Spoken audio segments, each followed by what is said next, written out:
Lucas 2, 41 a 52. Diz assim: Ora, anualmente iam seus pais a Jerusalém para a festa da Páscoa. Quando ele atingiu os 12 anos, subiram a Jerusalém segundo o costume da festa. Terminados os dias da festa, ao regressarem, permaneceu o menino Jesus em Jerusalém, sem que seus pais o soubessem. Pensando, porém, estar ele entre os companheiros de viagem, foram caminho de um dia e então passaram a procurá-lo entre os parentes e os conhecidos. E não o tendo encontrado, voltaram a Jerusalém à sua procura. 3 dias depois, o acharam no templo, assentado no meio dos doutores, ouvindo-os e interrogando-os.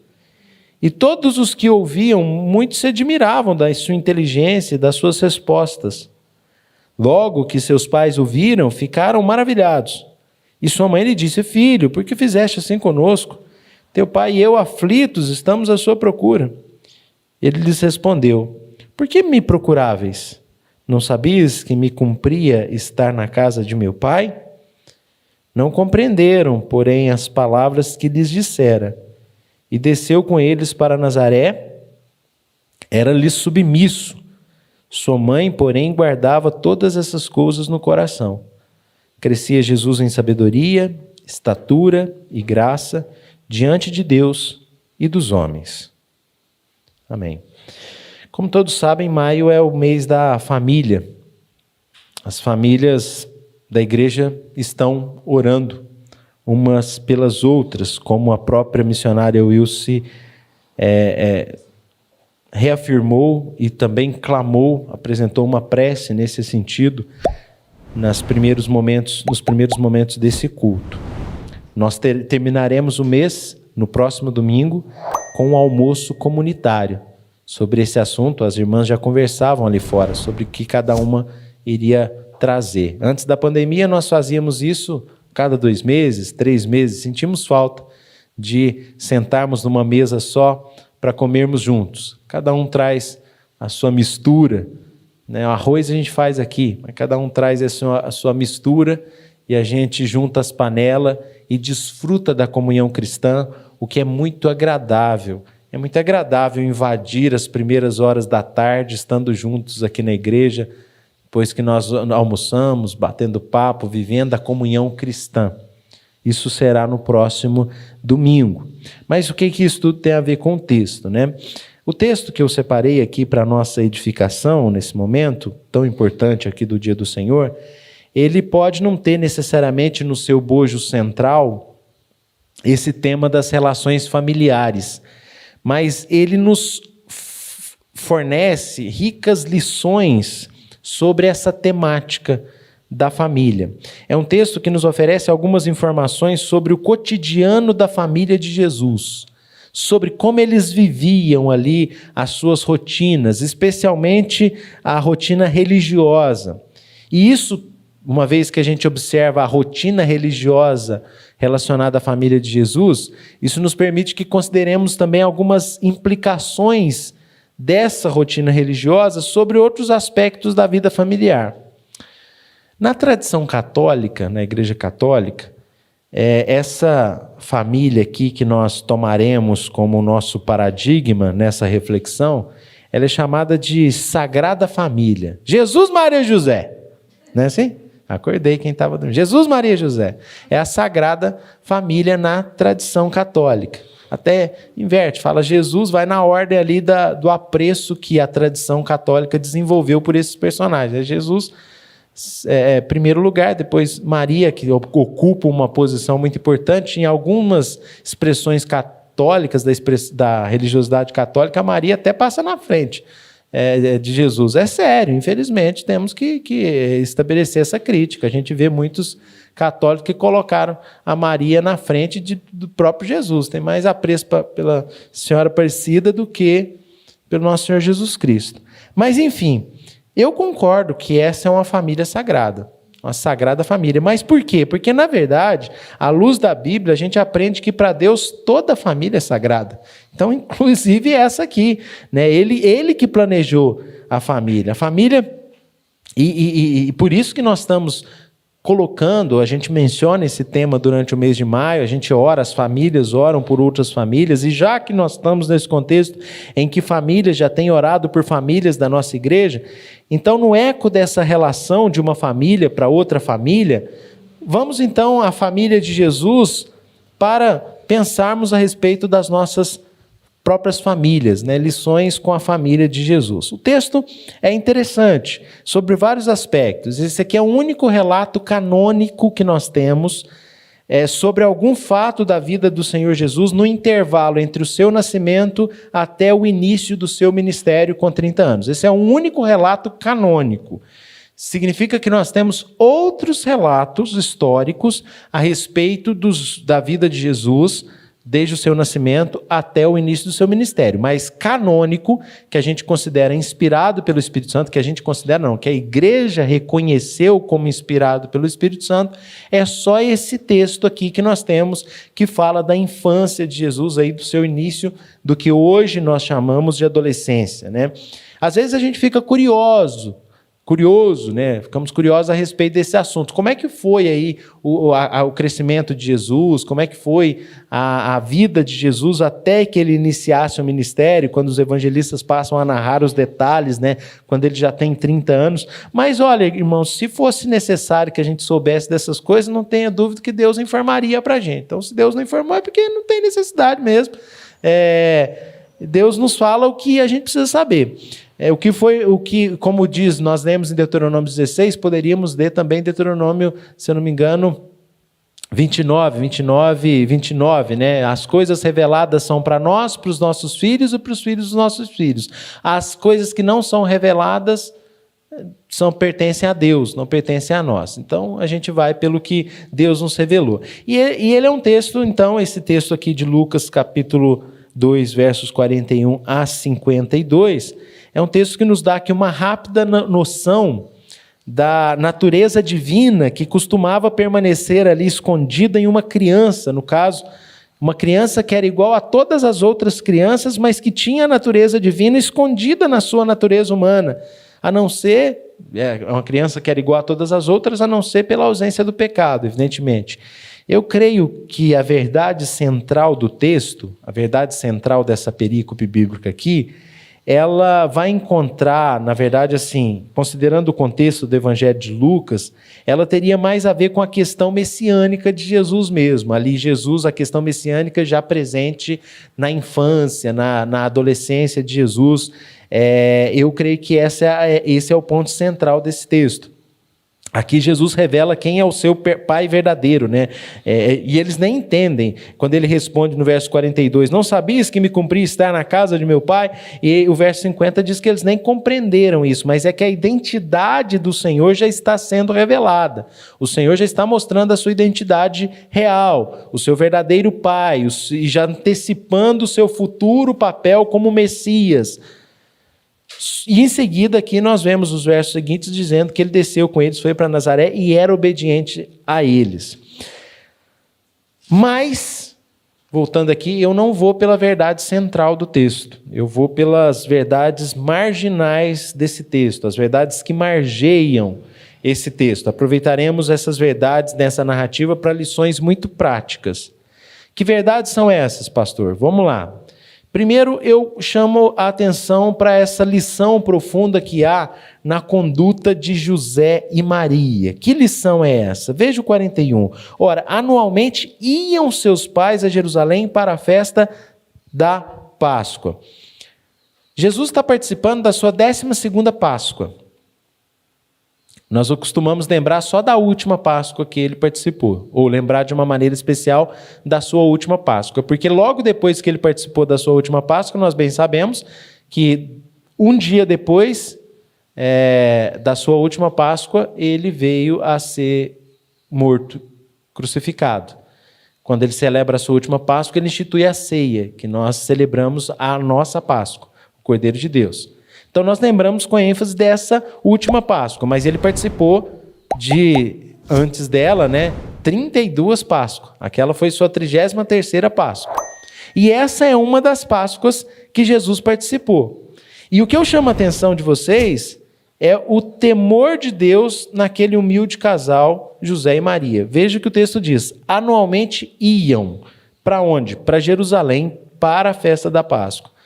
Quer dizer, eles honravam a Deus juntos. Está no plural. Eles iam juntos para Jerusalém para honrarem a Deus. Se você estudar um pouquinho da geografia bíblica, vocês vão perceber que Nazaré é longe de Jerusalém. Vocês leram comigo neste culto, lá em Deuteronômio, que diz que as ofertas de Páscoa, a celebração da Páscoa, deveria ser oferecida no lugar que Deus estabelecesse como habitação do seu nome. Então eles tinham que sair, e não só eles, mas os judeus saíam todos e iam para Jerusalém na determinada época do ano. Nós lemos em Deuteronômio capítulo 16 sobre o mês Abibe, onde se celebrava, que era o tempo onde se celebrava essa Páscoa. Então nós lemos tudo isso já nesse culto. E eles então faziam essa viagem dura, essa viagem cansativa, porque eles estavam obedecendo à lei de Deus. Agora o detalhe que eu chamo a atenção é que quanto mais pobre, mais difícil era essa viagem. Porque é uma viagem longa de 15 dias, veja, meio mês viajando, em que havia ali uma escassez de recursos. Então havia um desprendimento muito grande por parte de José e Maria para obedecerem o que Deus ordenou. Um esforço muito grande desses pais de levar, inclusive, os seus filhos para Jerusalém, porque nós acreditamos em filhos. A Bíblia fala de irmãos de Jesus. Depois de Jesus vieram outros filhos. Então, esse casal, com muito temor a Deus, conduziam seus filhos para a prática da devoção a Deus anualmente em Jerusalém. E imagina só a bagunça desse negócio, aquela meninada e aquela caravana. Quando eu falo bagunça, porque cada um no seu jumento, com as suas 15 dias, é uma tranqueira danada, tem que levar o leite das crianças, alimento para todo mundo, tem as paragens. Meus irmãos, é muito mais fácil ser crente hoje. Muito mais fácil. Você sai aqui de casa, a igreja está ali, não tem que ir em lugar nenhum. Santo, lugar separado. Tem gente que ainda acredita nisso, tem os lugares santos aí e tal, mas a Bíblia fala que com Jesus o véu do santuário se rasgou, não tem mais esse santo dos santos que só entra sacerdote, acabou. Qualquer lugar onde você invoque a presença de Deus, Deus habita onde está o coração quebrantado, contrito, não interessa onde. Então ser crente hoje é muito mais fácil, essa família toda, todo esse esforço, essas famílias todas nesses esforços todos dispendiosos. Eu gosto, às vezes, de ver uma coisa que não sei porquê, não me apertem, que eu também não sei responder de maneira mais assertiva, mas eu gosto de ver algumas famílias, assim, normalmente humildes, tomando um transporte público. Eu acho bonito aquilo, quando está o pai, a mãe ali com os 3 filhos, entrando no ônibus, no metrô ali, todo mundo, porque você dá um trabalho, você tem um filho menor, tem um mais bagunceiro ali, mas eu gosto de ver isso, assim, eu fico encantado com essa família, às vezes se deslocando para ir para a igreja, ou para ir para a casa de um parente e tudo mais, mas é mais ou menos esse movimento ali em grandes proporções e numa distância muito mais longa e com muito mais dispendioso.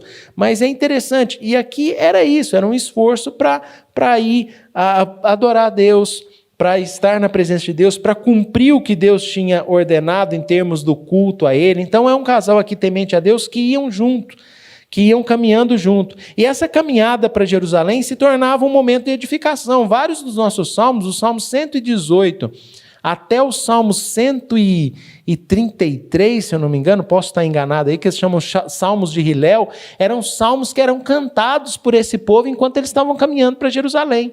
Então era muito edificante, eles ficavam se encorajando ali, todas as famílias que temiam a Deus, que iam celebrar a Páscoa, subindo em Jerusalém, e eles subiam no ritmo dos salmos, cantando. Então o povo era edificado, enquanto eles cantavam, enquanto eles adoravam a Deus, enquanto eles caminhavam, enquanto eles se esforçavam para prestar o culto a Deus. Era difícil, mas havia um mandamento e José e Maria resolveram obedecer esse mandamento que está lá no Deuteronômio 16, que nós já lemos nesse culto.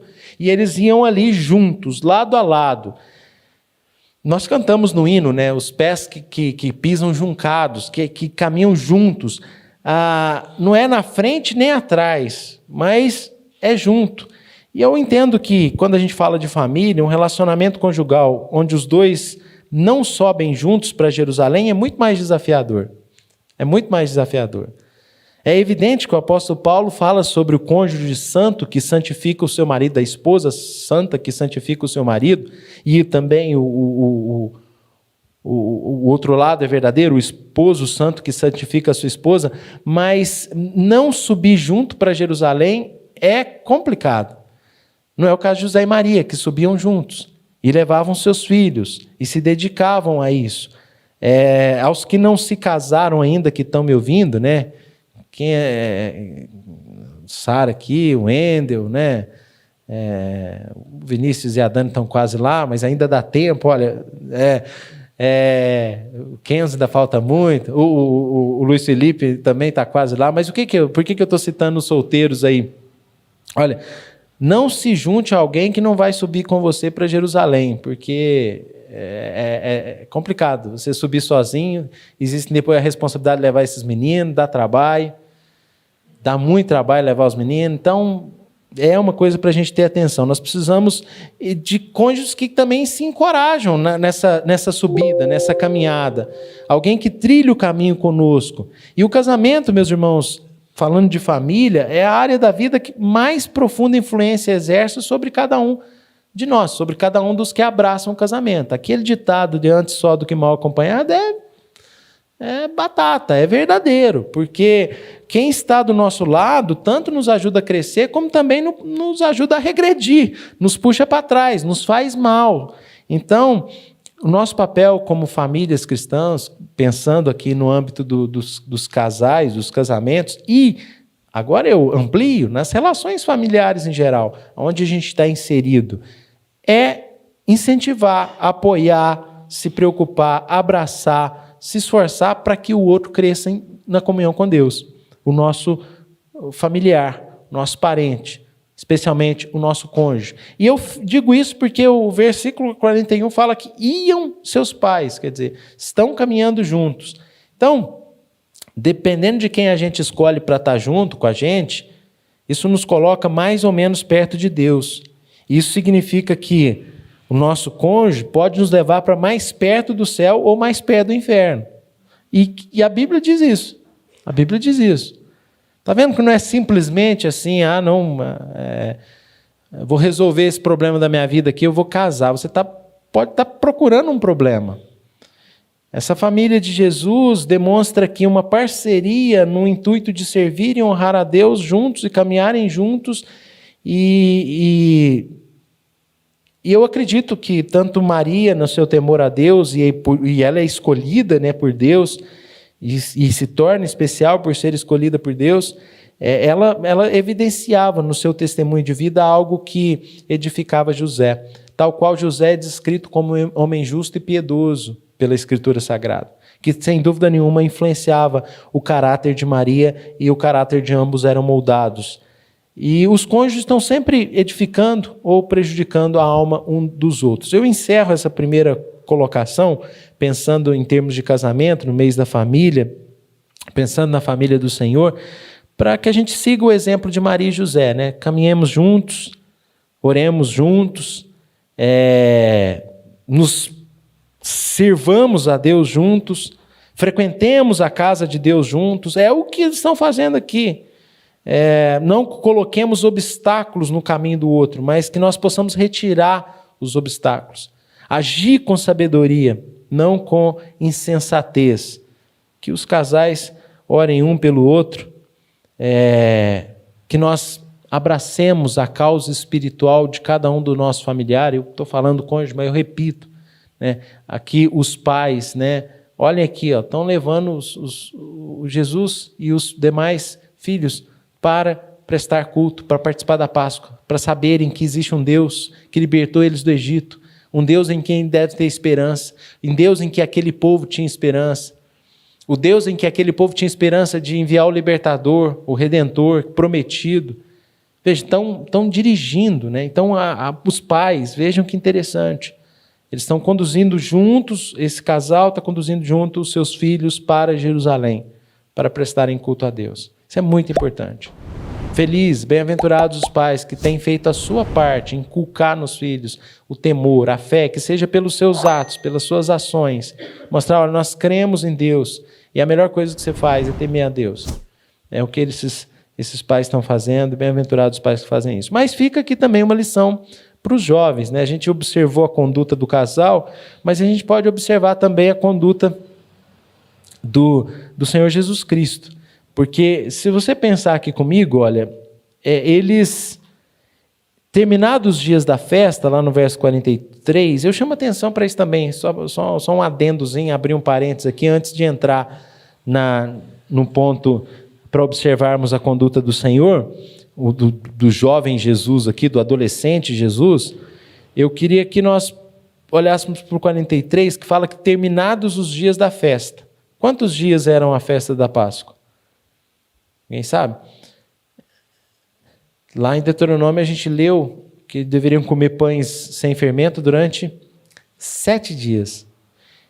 Então, eles gastavam 15 dias para ir para Jerusalém, mais 7 dias em Jerusalém. E eles ficaram lá os 7 dias. Poderiam não cumprir os dias, mas ficaram lá os 7 dias.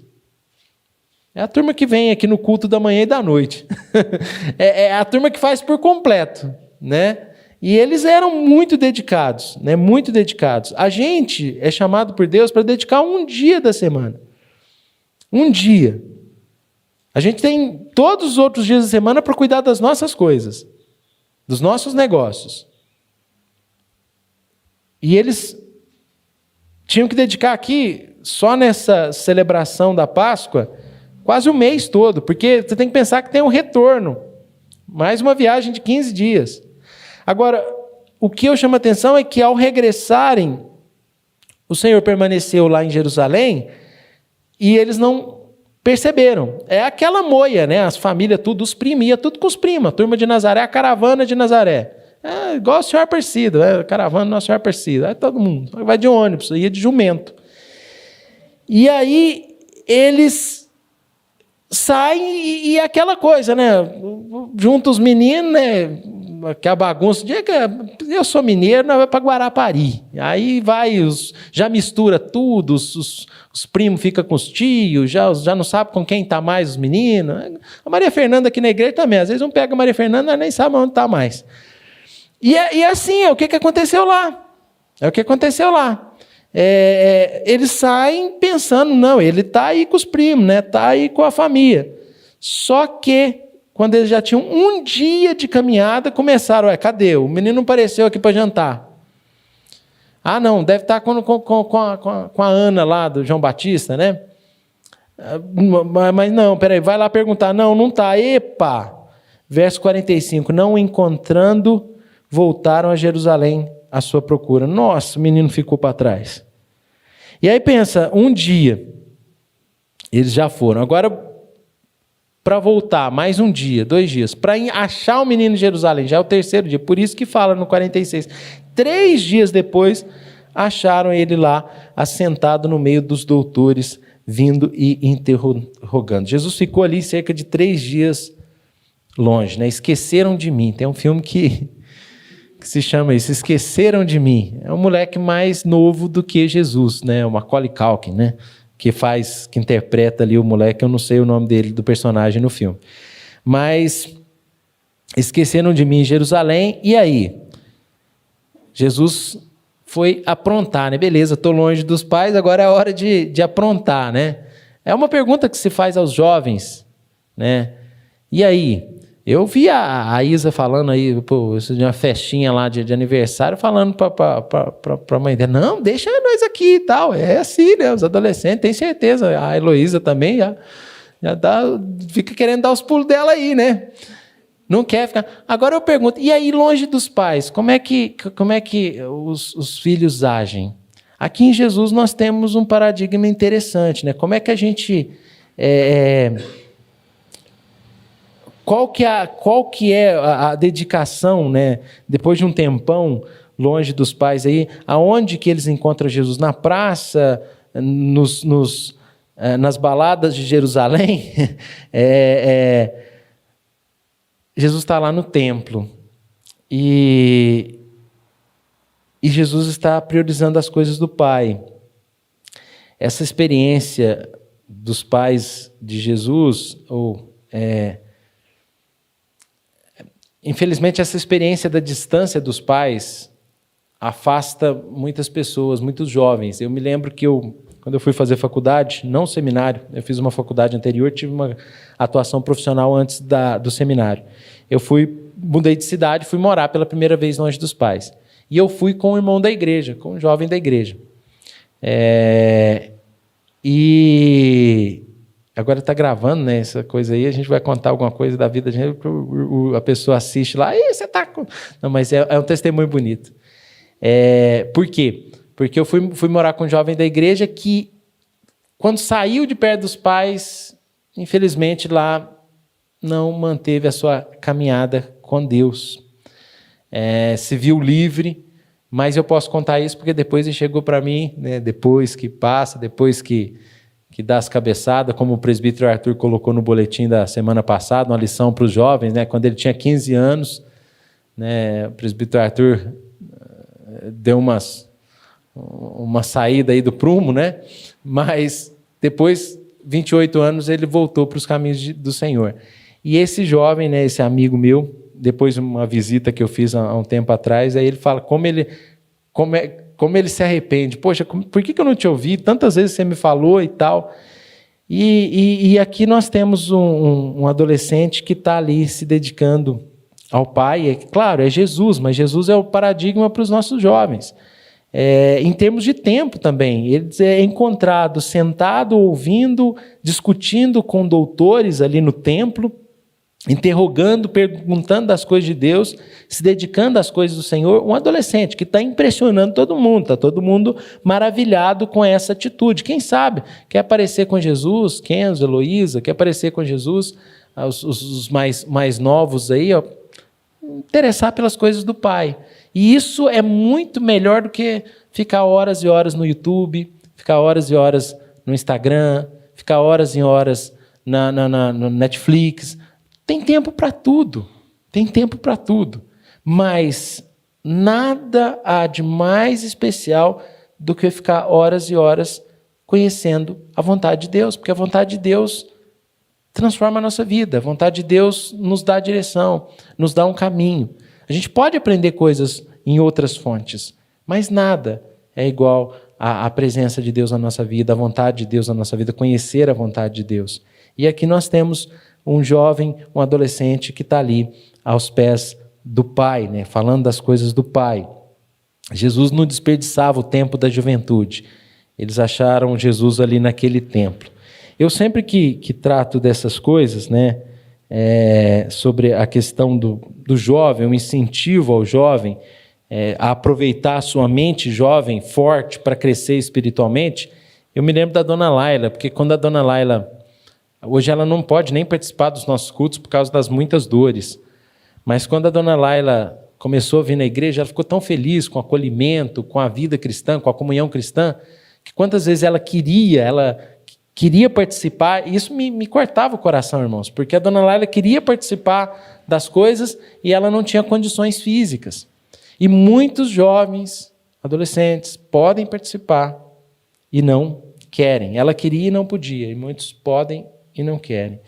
E tomar o exemplo de Jesus, no sentido de usar a energia, a rapidez, canalizar esse potencial, porque é evidente que se tem habilidade tão grande para pecar, na idade, porque se já tem habilidade para pecar, tem habilidade também para andar de modo digno e adequado, para viver em santidade, para buscar as coisas de Deus. O texto vai dizer que Jesus vai embora com eles em completa obediência, né, em submissão, no verso de número 51. Veja que a desobediência aos pais, no sentido de dar um... Como é que a gente fala na linguagem de hoje? Sumiu aqui a expressão bem popular aí, né? Dá o perdido, né? Jesus dá o perdido, mas para estar com o Pai. Na verdade, só as coisas do Pai que estão acima, evidentemente, da obediência aos pais, né? E aí ele é submisso, ele é obediente, ele vai embora, né? A lição para todos nós em relação a esse texto, claro, tem essas lições variadas no que tange a vida conjugal desse casal, do que tange a posição de Jesus como filho, como um jovem, diante do Pai, diante da vida. Mas eu acho que chama muita atenção aqui as prioridades, né? O verso, fechei a Bíblia, mas eu quero citar aqui o verso 49. Verso 49, que diz que ele lhes respondeu: por que me procuráveis? Não sabias que me cumpria estar na casa de meu pai? Vocês que me ensinaram isso, de certa forma. Maria e José ensinou a ele o temor, iam para Jerusalém, levavam. Por que vocês estavam procurando? Eu já aprendi quais são as prioridades. E acho que essa é a lição maior no mês da família. Qual é a nossa prioridade? Não deveríamos estar, então, buscando a Deus, as bênçãos de Deus sobre a nossa família? Essa é, sem dúvida nenhuma, a prioridade.